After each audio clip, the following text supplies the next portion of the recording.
নমস্কাৰ চাবলৈ আৰম্ভ কৰিছে আছামিজ ট্ৰেন্ডিং আজি 14 মে আৰু আজিৰ দিনটোৰ কেইবাটাও গুৰুত্বপূৰ্ণ খবৰ লৈ আহিছো আৰু এনেধৰণৰ খবৰসমূহ নিতৌ চাবলৈ চেনেলটো ছাবস্ক্ৰাইব কৰি ভিডিঅ'টোত এটা লাইক কৰি দিবলৈ আজিৰ দিনটোৰ প্ৰথমটো ব্ৰেকিং নিউজ কংগ্ৰেছৰ দৰে বিজেপিৰো একেই অৱস্থা হ'ব সাৱধান মুখ্যমন্ত্ৰী ডক্টৰ হিমন্ত বিশ্ব শৰ্মাৰ বিস্ফোৰণ বৰ্তমান কংগ্ৰেছৰ যি অৱস্থা ঠিক একেই অৱস্থাৰ সৃষ্টি হ'ব ভাৰতীয় জনতা পাৰ্টিৰো মুখ্যমন্ত্ৰী হিমন্ত বিশ্ব শৰ্মাৰ মন্তব্য বিজেপি কৰ্মীক সাৱধানবাণী মুখ্যমন্ত্ৰী ডক্টৰ হিমন্ত বিশ্ব শৰ্মাৰ বিজেপিৰ জয়ত অধিক আত্মসন্তুষ্টি ল'ব নালাগে বিজেপি কৰ্মীসকলে বিধানসভা নিৰ্বাচনলৈ আৰু মাত্ৰ 8 মাহ বাকি আছে গতিকে সকলো কৰ্মী এতিয়া লাগিব লাগে নিৰ্বাচনৰ বাবে বিজেপিৰ জয় হোৱা বা কোনো অহংকাৰী গৌৰৱ গগৈৰ দৰে হ'ব নালাগে ৰাইজে দিয়া মৰমৰ প্ৰতিদান ভাল কামেৰে দিব লাগে ৰাইজে নহলে কংগ্ৰেছৰ দৰে অৱস্থা কৰিব ভাৰতীয় জনতা পাৰ্টি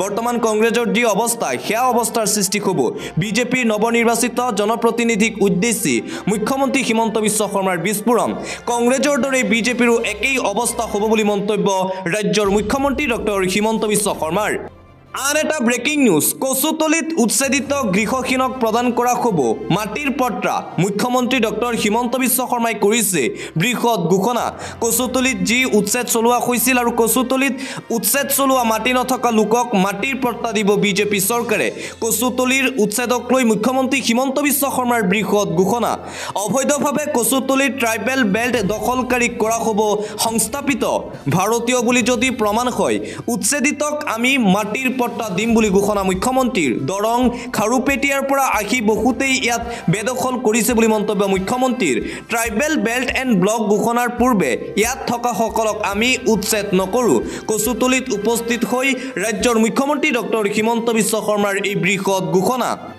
আন এটা গুৰুত্বপূৰ্ণ খবৰ মাটিৰ দালালৰ দীঘলীয়া তালিকা প্ৰস্তুত চলিব সৰ্ববৃহৎ অভিযান মাটিৰ দালালক বিচাৰি আৰক্ষীয়ে চলাব এই অভিযান ৰাজ্যজুৰি চুকে কোণে লুকাই থকা মাটিৰ দালালক শেষ সকিয়নি মুখ্যমন্ত্ৰী হিমন্ত বিশ্ব শৰ্মাৰ মাটিৰ দালালৰ বিৰুদ্ধে চলিব সৰ্ববৃহৎ অভিযান ৰাজ্যত হাৰি যাব নোৱাৰিব কোনো এজন মাটিৰ দালাল চৰকাৰে দীঘলীয়া তালিকা প্ৰস্তুত কৰিছে মাটিৰ দালালৰ বিৰুদ্ধে শীঘ্ৰেই চলিব অভিযান মুখ্যমন্ত্ৰী হিমন্ত বিশ্ব শৰ্মাৰ মাটিৰ দালালক বৃহৎ সকিয়নি মাটিৰ দালালক এনএছএত গ্ৰেপ্তাৰ কৰা হ'ব বুলি মন্তব্য মুখ্যমন্ত্ৰী হিমন্ত বিশ্ব শৰ্মাৰ দীঘলীয়াকৈ জেলত থাকিব লাগিব মাটিৰ দালালসকল কোনো এজন দালাল বাচি থাকিব নোৱাৰিব কচুতলিৰ মাটিৰ দালালকো শীঘ্ৰেই গ্ৰেপ্তাৰ কৰিব অসম আৰক্ষীয়ে ৰাজ্যৰ চুকে কোণে লুকাই থকা মাটিৰ দালালক শেষ সকিয়নি প্ৰদান কৰিছে ৰাজ্যৰ মুখ্যমন্ত্ৰী ডক্টৰ হিমন্ত বিশ্ব শৰ্মাই লগতে ৰাজ্যৰ মুখ্যমন্ত্ৰী ডক্টৰ হিমন্ত বিশ্ব শৰ্মাৰ বৃহৎ মন্তব্য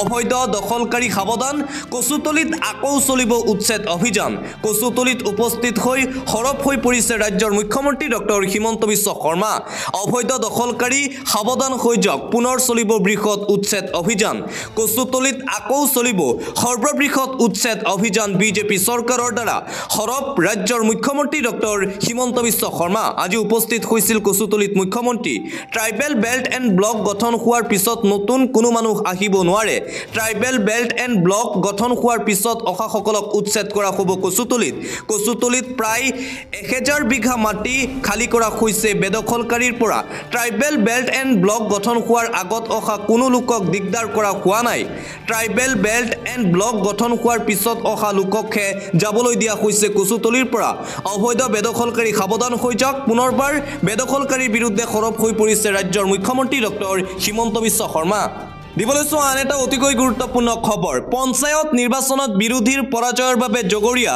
কংগ্ৰেছ আমি পঞ্চায়ত নিৰ্বাচনটো সিৰিয়াছলি লোৱা নাছিলোঁ পঞ্চায়ত নিৰ্বাচনত বিফলতা হোৱাৰ পিছতেই প্ৰতিক্ৰিয়া প্ৰকাশ কৰিছে ৰাইজৰ দলৰ সভাপতি অখিল গগৈয়ে পঞ্চায়ত নিৰ্বাচনত বিৰোধী দুলিচাত হোৱাৰ কাৰণ হৈছে কংগ্ৰেছ দল পঞ্চায়ত নিৰ্বাচনত বিৰোধীৰ পৰাজয়ৰ বাবে জগৰীয়া হৈছে কংগ্ৰেছৰ বাবে বিৰোধীৰ এই অৱস্থা পঞ্চায়ত নিৰ্বাচনৰ ফলাফলক লৈ মুখ খুলিলে বিধায়ক অখিল গগৈয়ে সমগ্ৰ অসমতে আমি পঞ্চায়ত নিৰ্বাচনটো সিৰিয়াছলি লোৱা নাছিলোঁ বুলি মন্তব্য অখিলৰ পঞ্চায়ত নিৰ্বাচনত শাসক দলেই ভাল ফলাফল দেখুৱায় যিয়ে টকা খৰচ কৰিব পাৰে, ফাণ্ড আনিব পাৰে, আঁচনি দিব পাৰে, তাৰ লগত পঞ্চায়ত নিৰ্বাচন থাকে।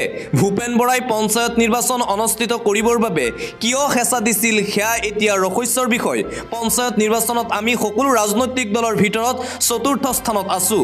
২৬ৰ নিৰ্বাচনৰ বাবে ৰাইজৰ দলে স্বতন্ত্ৰভাৱে নিজৰ কাম আগুৱাই লৈ যাব। বিৰোধী ঐক্যমঞ্চ যেতিয়াই আমাৰ লগত আহিব বিচাৰে আমি তেতিয়াই একত্ৰিত হ'ম। কংগ্ৰেছৰ বিৰুদ্ধে পুনৰবাৰ এইদৰে সৰব হৈ পৰিছে বিধায়ক অখিল গগৈ। পঞ্চায়ত নিৰ্বাচনত বিৰোধী দুলিচাত হোৱাৰ কাৰণ হৈছে কংগ্ৰেছ দল, মন্তব্য বিধায়ক অখিলৰ। পৰৱৰ্তী খবৰ, ইগ' অহংকাৰ এইবোৰ ৰাজনীতিত নাখাতে। বিৰোধী একলগ নহ'লে ২০২৬ চনৰ বিধানসভা নিৰ্বাচনত বিজেপিয়ে জিকিব। যদি ২০২৬ৰ পূৰ্বে ৰাজ্যৰ বিৰোধী দলসমূহ একত্ৰিত নহয় তেন্তে ২৬ত পুনৰবাৰ চৰকাৰ গঠন কৰিব বিজেপিয়ে। বিজেপিৰ বিৰুদ্ধে যুঁজিবলৈ বিৰোধী একলগ হ'বই লাগিব। অসমত বিৰোধী একত্ৰিত হ'বই লাগিব। যদিহে বিৰোধী একলগ নহয় তেন্তে ফলাফল বেয়া হ'বই। সাধাৰণ ৰাইজৰ কথা শুনক, উপলব্ধি কৰক প্ৰতিটো বিৰোধী দলে। ইগ' অহংকাৰ এইবোৰ ৰাজনীতিত নাখাতে। ইগ' অহংকাৰ বাদ দিব লাগিব। ঐক্যবদ্ধভাৱে যুঁজিবই লাগিব। ইয়াৰ আন কোনো বিকল্প নাই। সকলো বিৰোধী দল একত্ৰিত হ'ব লাগিবই। মোতকৈ জ্যেষ্ঠ জনাশুনা মানুহে সময়ৰ আহ্বান শুনক। আমি সদায় পজিটিভ ভাবোঁ আৰু পজিটিভ ভাবিয়েই আমি যুঁজি গৈছোঁ। মিত্ৰতা নহ'লে ফলাফল বেয়া হ'ব। ২০২৬ত বিজেপিয়ে জিকিব যদিহে বিৰোধী একত্ৰিত নহয়। পঞ্চায়ত নিৰ্বাচনৰ ফলাফলৰ পিছতেই প্ৰতিক্ৰিয়া অজাপৰ সভাপতি লুৰিণজ্যোতি গগৈৰ। বিজেপিৰ বিৰুদ্ধে যুঁজিবলৈ সকলো বিৰোধী দলক একত্ৰিত হোৱাৰ আহ্বান জনাইছে লুৰিণজ্যোতি গগৈয়ে। আন এটা অতিকৈ গুৰুত্বপূৰ্ণ খবৰ, মেড ইন ইণ্ডিয়া ড্ৰোন আৰু মিছাইলে কঁপাইছে সমগ্ৰ বিশ্ব। মেড ইন ইণ্ডিয়া ড্ৰোন আৰু মিছাইলে কঁপাইছে এতিয়া সমগ্ৰ বিশ্ব। মেড ইন ইণ্ডিয়া ড্ৰোন আৰু মিছাইল ক্ৰয় কৰিবলৈ লাইন পাতিছে ইখনৰ পাছত আন এখন ৰাষ্ট্ৰই। পাকিস্তানৰ বিৰুদ্ধে ব্ৰহ্মাছে দেখুৱাইছিল নিজৰ শক্তি। শত্ৰুৰ বুকু কঁপাই গৈছিল ব্ৰাহ্মছ মিছাইলে, আৰু ব্ৰাহ্মছ মিছাইলক ক্ৰয় কৰিবলৈ এতিয়া লাইন পাতিছে আন ৰাষ্ট্ৰই। ভাৰতত নিৰ্মাণ কৰা ড্ৰোনে সন্ত্ৰাসবাদীৰ ঘাটি তছনছ কৰিছিল। ইজৰাইলৰ প্ৰযুক্তিৰ আধাৰত ভাৰতে নিৰ্মাণ কৰিছিল এই বিশেষ ড্ৰোন। পূৰ্বতে অস্ত্ৰ আমদানিৰ ওপৰত নিৰ্ভৰশীল আছিল ভাৰতবৰ্ষ, কিন্তু এতিয়া অস্ত্ৰ ৰপ্তানি কৰা দেশলৈ ৰূপান্তৰিত হৈছে ভাৰতবৰ্ষ।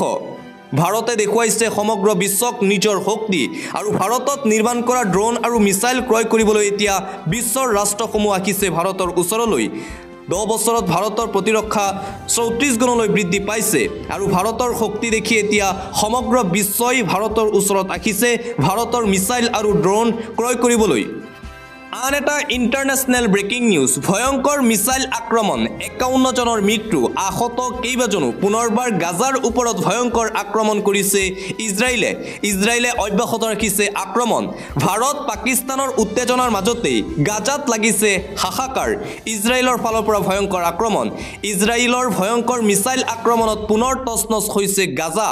ইজৰাইলৰ আক্ৰমণত এই পৰ্যন্ত নিহত 51 জনৰো অধিক লোক। দক্ষিণ গাজাৰ এখন চিকিৎসালয়ত ইজৰাইলৰ এই মাৰাত্মক মিছাইল আক্ৰমণৰ ঘটনা। 51 জন নিহত হোৱাৰ লগতে অৰ্ধশতাধিক লোক গুৰুতৰভাৱে আহত হৈছে বুলি জানিব পৰা গৈছে।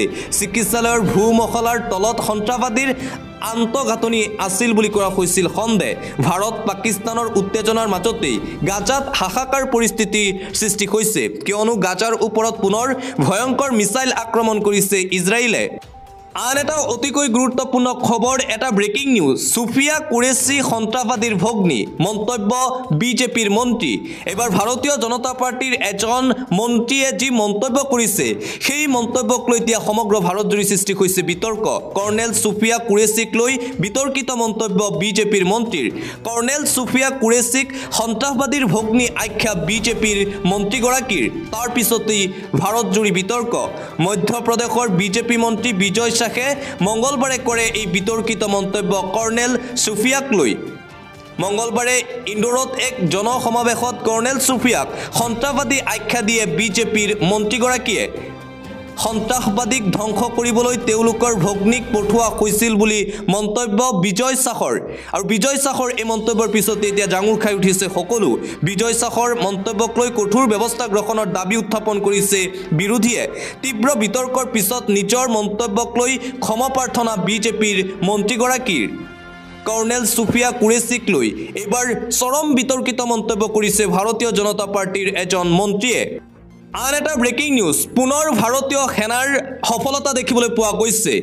পেহেলগাম কাণ্ডৰ মাষ্টাৰ মাইণ্ডক গুলিয়াই হত্যা কৰিছে ভাৰতীয় সেনাই। পুনৰবাৰ ভাৰতীয় সেনাৰ সাফল্যৰ খবৰ আপোনালোকক জনাবলৈ চেষ্টা কৰিছোঁ। পেহেলগাম কাণ্ডৰ মাষ্টাৰ মাইণ্ডক গুলিয়াই হত্যা, সেনা আৰু সন্ত্ৰাসবাদীৰ গুলিয়াগুলিত নিহত পেহেলগামৰ মাষ্টাৰ মাইণ্ড। মূল অভিযুক্ত শাহিদ কুট্ৰেক হত্যা ভাৰতীয় সেনাৰ। সন্ত্ৰাসবাদীৰ বিৰুদ্ধে মঙলবাৰে চুপিয়ানত চলিছিল বৃহৎ অভিযানত মূল অভিযুক্ত শাহিদ কুট্ৰেক হত্যা কৰিলে ভাৰতীয় সেনাই। বিশ্ব জোকাৰি যোৱা পেহেলগাম কাণ্ডৰ মাষ্টাৰ মাইণ্ড আছিল। সেনাৰ গুলিত থকা সৰকা পেহেলগাম কাণ্ডৰ মাষ্টাৰ মাইণ্ড শাহিদ। সন্ত্ৰাসবাদক পৃষ্ঠপোষকতা কৰা পাকিস্তানক ৰেহাই নিদিয়ে ভাৰতে। সন্ত্ৰাসবাদক পুলিয়ে পোখাই উভালি পেলাবলৈ ভাৰতে ল'ব কঠোৰ পদক্ষেপ। দেশক সম্বোধন কৰি সন্ত্ৰাসবাদৰ বিৰুদ্ধে হুংকাৰ ভাৰতৰ প্ৰধানমন্ত্ৰী নৰেন্দ্ৰ মোদীৰ। দিবলৈছো বতৰক লৈ এটা গুৰুত্বপূৰ্ণ খবৰ, ৱেডাৰ আপডেট। ৰাজ্যত বতৰৰ কালৰূপ, 15খন জিলালৈ এলাৰ্ট জাৰি কৰা হৈছে। সাৱধান ৰাজ্যবাসী, ৰাজ্যত বতৰে ধাৰণ কৰিছে কালৰূপ। বতৰক লৈ সতৰ্কবাণী, মুঠ 15খন জিলালৈ বতৰ বিজ্ঞান কেন্দ্ৰৰ ফালৰ পৰা সতৰ্কবাণী। আগন্তুক 3 দিনলৈ জাৰি কৰা হৈছে য়েল্লো আৰু অৰেঞ্জ এলাৰ্ট। ঘণ্টাত 50 কিলোমিটাৰ বেগেৰে আহিব পাৰে ধুমুহা। সকলোকে সাৱধান সতৰ্ক হৈ থাকিবলৈ আহ্বান। বিজুলী ডেৰেকনিৰে নেৰানেপেৰা বৰষুণৰ সম্ভাৱনা। কোকৰাঝাৰ, বঙাইগাঁও, গোৱালপাৰা, বৰপেটাত য়েল্লো এলাৰ্ট জাৰি কৰা হৈছে। ধুবুৰী, চিৰাং, নলবাৰী, কামৰূপ মেট্ৰ', তামুলপুৰত অৰেঞ্জ এলাৰ্ট জাৰি। অৰেঞ্জ এলাৰ্ট জাৰি বজালী, কামৰূপ, মৰিগাঁও, পশ্চিম কাৰ্বি আংলঙতো। হোজাই, কাৰ্বি আংলং, গোলাঘাটতো জাৰি কৰা হৈছে অৰেঞ্জ এলাৰ্ট বতৰ বিজ্ঞান কেন্দ্ৰৰ ফালৰ পৰা। সমগ্ৰ ৰাজ্যবাসীক সাৱধান ও সতৰ্ক হৈ থাকিবলৈ আহ্বান জনাইছে বতৰ বিজ্ঞান কেন্দ্ৰই। আগন্তুক 3 দিন হ'ব অতি ভয়ংকৰ ধুমুহা আৰু বৰষুণ।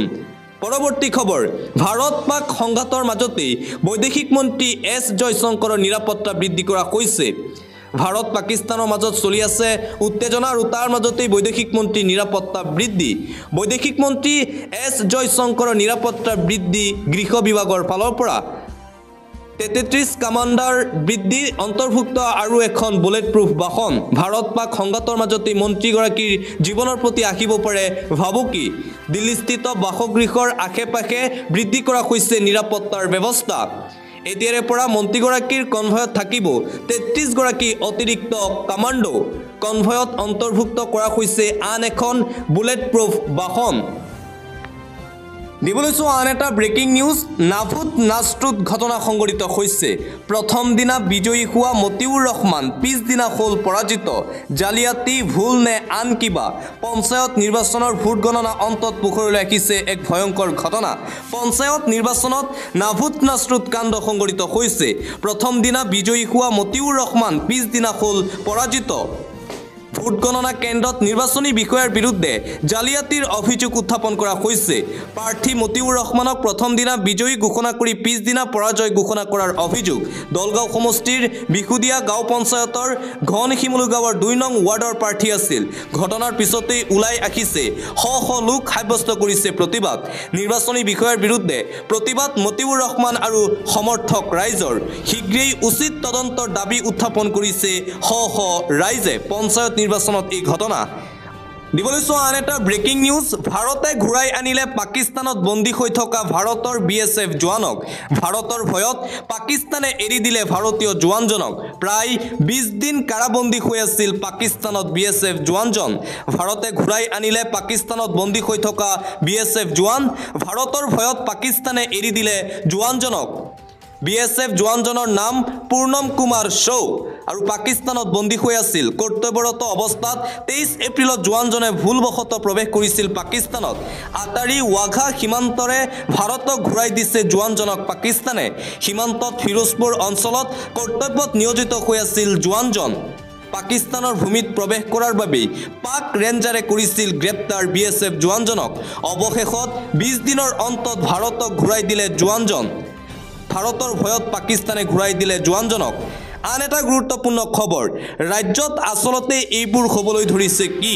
ইটোৰ পিছত সিটো চাঞ্চল্যকৰ হত্যাকাণ্ডৰ ঘটনা।